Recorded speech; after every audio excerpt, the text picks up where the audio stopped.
Welcome to Blue Talks.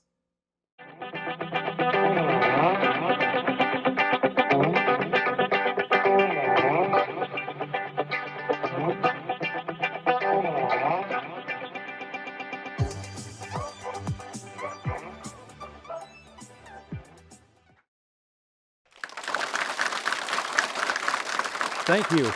And I'd like to thank Northwestern for having us back today. I had an awesome time last year. I'm excited about this year, and I'm here to talk about becoming unparalyzed. Now, it's a topic near and dear to me for many reasons, mostly because I spent 45 years confined to a wheelchair. And even though I haven't been able to overcome that physical paralysis, I've been blessed to overcome the mental paralysis. Now, whether the paralysis is mental or physical, it comes with a whole set of negative emotions, right? It comes with pain, it comes with fear, it comes with anger. There are so many emotions that being mentally or physically paralyzed comes with. Now, these emotions can cause an entire set of issues, not just emotionally, not just spiritually, but also practically. What are those? So things like depression. Depression can keep you from so many wonderful things in life. Anxiety. Anxiety plagues us all, but as long as you don't let it get the best of you, we all live with anxiety and we find ways to deal with it so as not to become mentally paralyzed. Frustration. We all get frustrated. We usually can overcome the little frustrations in life. But things like isolation or not feeling like you have a purpose, these are feelings and emotions that can drive you down that rabbit hole where many people never recover from, or it takes them so long to recover from, they've really lost their self-identity. Now, that being said, I'm not here to talk about being physically paralyzed. I'm here to talk about being mentally paralyzed. Something we've all experienced, something we've all dealt with, being mentally paralyzed. It is equally devastating, and the causes of them are equally as important to understand so we don't become that mentally paralyzed person that can't accomplish all the wonderful things that we have the ability to do. Reasons like, and raise your hand if you've felt any of these: depression, anxiety, fear. Biggest fear out there, being on stage, giving a speech. That is one of the biggest fears out there in the world. That drives people to a state that they can't stand. That's what prevents most people from getting up here. How about trauma? PTSD. I see a lot of hands going up, and this is why that mental paralysis is so important. Lack of confidence, self-doubt. Hands are going up. My hand could go up too for many of these. So we have a lot of reasons, and these aren't all the reasons that cause mental paralysis. But there were a whole slew of what causes us to become mentally paralyzed. Now, in order for you to understand really where I'm coming from, I have to give you a little backstory that goes back to before maybe some of you were born. So it goes back to 1979, December 26th. It was the day after Christmas, obviously. After spending days with the family and friends, enjoying, relaxing, overeating, watching football, all the fun things, I went out with about 10 friends to play football, something I did my whole life. So we were just at a local park. I was running with the ball and got tackled from behind. Nothing traumatic. Puzzling to the doctors and the surgeons. Got tackled from behind, didn't fall on my head, didn't fall on my neck. But that's what ended up causing me to be a C6 quadriplegic, paralyzed from the neck down. It was obviously devastating. And looking forward was frightening because back in 1979, remember this, we didn't have the technology we did now. There was no cell phones. We didn't have tablets. We didn't have laptops. We didn't have 4 billion channels on TV. We were still in that old-fashioned state. So was technology for dealing with people who broke their neck. Now, my life was supposed to end up like a Stephen King novel. What the prospect was, and I was at one of the best hospitals, with now the Shirley Ryan Ability Lab. Back then it was called RIC, the Rehabilitation Institute of Chicago. The statistics for what a quadriplegic's life was, and they were not bashful sharing them, truly read like a Stephen King novel. Less than 15% got married. Less than 15% received a graduate degree or even a college degree. Chances of working were slim and none, under 15%. Having a relationship, having a family, less than 15%. I was blessed to have amazing family and amazing support where I stopped listening to the statistics. And the statistics out there can't measure a person's heart. They can't measure a person's will. They just can't measure so many things in each of us. Now, I had actually hoped to walk one day, but more importantly for me was just to live each day thriving, smiling, enjoying. So I took all those stats and I just stopped listening, and I felt it was a need to move forward. Easier said than done, right? So how did it happen? Well, about 3 weeks into being up at the Shirley Ryan, my dad came up to visit. It was about the second or third week in January. He came up to visit. I remember sitting at a table, and at this time I couldn't feed myself. I could barely push the wheelchair. And he came up, I saw him take off his overcoat and hang it up. Came to the table, sat down by me, and after about 10 minutes, he just got up and he walked over, grabbed his overcoat, put it on, and came back to the table. Now, my guess is I was probably a little bit salty at that time. I was turning 18 at the end of January. Now, being confined to a wheelchair, hooked up to tubes, thinking about that Stephen King novel, that is not the way I had planned on going into my 18th birthday, as you can imagine. So I'm guessing, because I don't remember the conversation, but I'm guessing I was a little bit salty. So he came back to the table and he just stood next to it quietly. And I finally looked up at him and he said, just blurted it out. He said, "It is your responsibility to keep this family happy. It is your job to keep this family moving forward." He said, "If I come up here and I see you're not in good spirits, I will leave. You won't see me." He said, "If you are smiling, the family will get through this. If you are happy, the family will be happy." He said, "That is your responsibility, to be wearing a smile. It's easy to smile when everything's going well, but this is a test of your character." Took his overcoat off, sat down. We finished talking, and that was it. That was just my dad. He was a tough love man. I don't know what he thought about the impact of it. I didn't even think of the impact of it until that night. I'm laying in bed, and I remember my eyes being closed, and I'm listening to a fly, and I'm just listening to the buzz get close and far, hoping it doesn't get too close because I really can't swat it away. And all of a sudden, I open my eyes, and just the echo of him saying those things finally, I guess, sunk in. And I'm thinking, wow, what else do you need me to do? Clean the garage, shovel the driveway? I mean, what else can I do for you?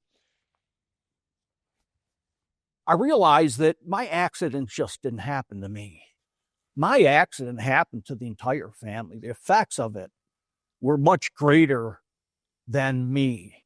It affected my mom and my dad and my aunts and my grandparents and my sisters and friends. And after a while, and I didn't realize this right away, but sometimes things happen for you and not to you. They are these divine detours that our life takes. And that's when we have to learn to be mentally tough. That's when we have to learn not to become mentally paralyzed. And it's just not a traumatic accident that causes it. It could be something far less than that causes this paralysis, this mental paralysis that we deal with. And we deal with it in a lot of ways. You know, some people self-sabotage. We don't realize it, but there's a lot of people who self-sabotage themselves. There's a lot of people who create this self-doubt, you know, this lack of confidence. There's so many ways. But let's talk about what causes mental paralysis. And again, this isn't all the things that cause it. But one thing would be a traumatic injury, right? One thing would be being overwhelmed with things coming at us. Today's time, we have information overload. Overload of information will stop you in your tracks. Why? Because we don't know what to believe. We don't know what's right. We don't know what information that we're getting is the information that we need to help us. The other things, not just paralysis, but the old analysis paralysis, right? We've all had that where we overanalyze, we overthink. That is really a key to slowing down. And we all have reasons that out here that everybody has their own reason why they've fallen into this mental paralysis, right? And we have to learn to identify that why. So we can identify what causes it. We can ask 100 people here what caused it. We're going to get some of the same answers, but we're going to get a lot of different answers. More importantly, how do we overcome it, right?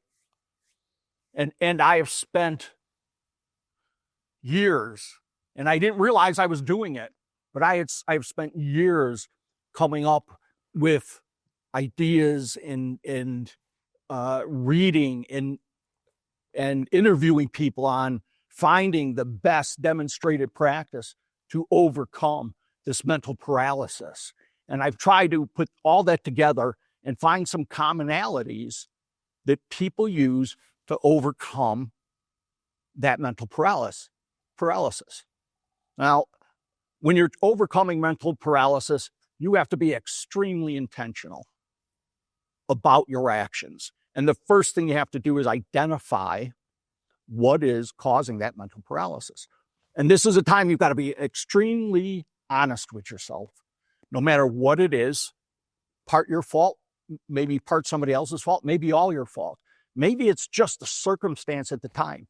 You just have to be extremely honest about what that is. So we have to identify it to deal with it, right? Now, the next thing is take intentional small steps. There are some things we have to do. We have to break down what's causing it and overcome it with small steps. Sometimes we have to get rid of some information that has been bouncing around in our head to simplify the way we think and or what we're thinking. We have to learn to shift our mindset away from self-doubt, lack of confidence, self-limiting beliefs. We really have to learn to shift our mind away from that. And in order to do that, you identify, then you take these small steps, and then you take manageable action. You know, we could all say we want to become great. We want to be a great podcaster. We want to be a great writer. We want to be a great coach. But it's our actions that truly identify those things that we want to become, because it's about discipline and it's about action. So we have to take those small actions, no matter what they are. For some people, they need to seek support. If it's that bad, I'm going to tell you, seek support. And that doesn't mean you have to go see a doctor necessarily. Maybe talk to that person in your life, that go-to person. Maybe it's a coach. Maybe it's a mentor. Maybe it's a brother or sister or your parents. It's always great to get that perspective from somebody else. Another practice I love doing is if a friend came to you and said, I have this issue, or I'm trying to struggle with this, what would you tell them? This is kind of like giving yourself a little grace. What would you tell them? How would you tell them to get past that? I guarantee what you tell that friend will be different than what you're telling yourself. We tend to give more grace to people out there who are our friends or acquaintances when it comes to things like this than we do ourselves. And sometimes we've got to give ourselves that same grace. The next step, and the next two I really love. One is you have to come up with a method to identify what gets you to this paralysis, this mental paralysis. And if you can identify it before you get too deep into it, into this rabbit hole, then you can start to do things that help you stay away from it, help you get out of it. So what I'm saying is don't fall into it if you can learn to identify that you're going in that direction. And in time, you will be able to identify what you are doing, what's affecting you, and how to stay away from that direction. You have to, practice that self-love. We've got to watch our health. We've got to make sure we're getting enough sleep. We have to learn to reframe things. Crazy important. Power of self-talk. One of my favorites, I could talk about this for hours. Do you know who you talk to more than anybody else in your life? Yourself. You know how many thoughts the average person has? 60 to 70,000 thoughts a day. I know it's hard to believe. What's even more interesting is out of that 60 or 70,000 thoughts, 80% of them are negative. How do we accomplish anything and stay happy and upbeat when 80% of our thoughts are negative? Even crazier is the fact that 95% of them we repeat. Positive self-talk is that one thing that could bring around that optimism into your life. It could break that chain that we're all looking to break to get us to the next step. So self-talk is so important. Catch those words that you're saying to yourself. Write them down. When I'm coaching somebody, I have them writing it down. When I'm having a discussion, I will stop them and say, did you hear what you just said? Do you hear what you just said to yourself? Get rid of that talk. Stop that type of negative self-talk because we feed ourselves so much negative self-talk. And you can't build up this gritty mindset, this gritty part of you that allows you to get past this mental paralysis that we all have. And I have a handful of helpful tips that will help you get through it. One is visualize positive outcomes. You get up in the morning and you're like, oh, I know she's got to take a test. I hope she passes. He's got to drive downtown. He's never driven downtown. I hope he doesn't I hope he doesn't get in an accident. He's got to drive downtown. I hope he enjoys himself. I hope he has fun. It'll be a great learning experience. Just those little things. You've got to learn to change the way we talk to ourselves in our own mind's eye. Try something new. Do something different. Do something new. Take a class online. Try yoga. There's so many things because reframing the way we think is so key. Just think about this. Are you the glass is half empty person? Raise your hand. Glass half empty? Anybody? How about glass half full? Okay. More glass half full. How about this? I'm neither. I believe you can refill the glass. So I never look at a glass as half empty or half full. I know I can refill it. So I try not to ever look at it as half full or half empty. John Maxwell has a amazing class that I teach. And we've all heard the saying, sometimes you win, sometimes you lose, right? That's not the way life's supposed to be. Sometimes you win, sometimes you learn. I have not lost or failed in so many years. Why? Because if something doesn't work out, if something doesn't go the way I'd like it to, I will learn from it. And if you learn from something, it becomes a stepping stone and not a stumbling block. If it is a learning opportunity, you do not lose. You've just learned some wisdom. These are the types of thoughts we have to learn to reframe. Sometimes you win, sometimes you learn. It's so key. And there's such little things, they may not seem important, but you think negatively enough, all of a sudden subconsciously you're thinking the same way, and that's dangerous. Last couple things, and I'll wrap it up. Reach out to someone. I had talked about that. That's extremely important. One thing I love to do is immerse myself in nature. Get out and do some grounding. Get out, and I exercise outside all the time. I have my computer outside. I do almost as much as anything I can do outdoors. I am outside. Mother Nature is a great healer. Get that vitamin D.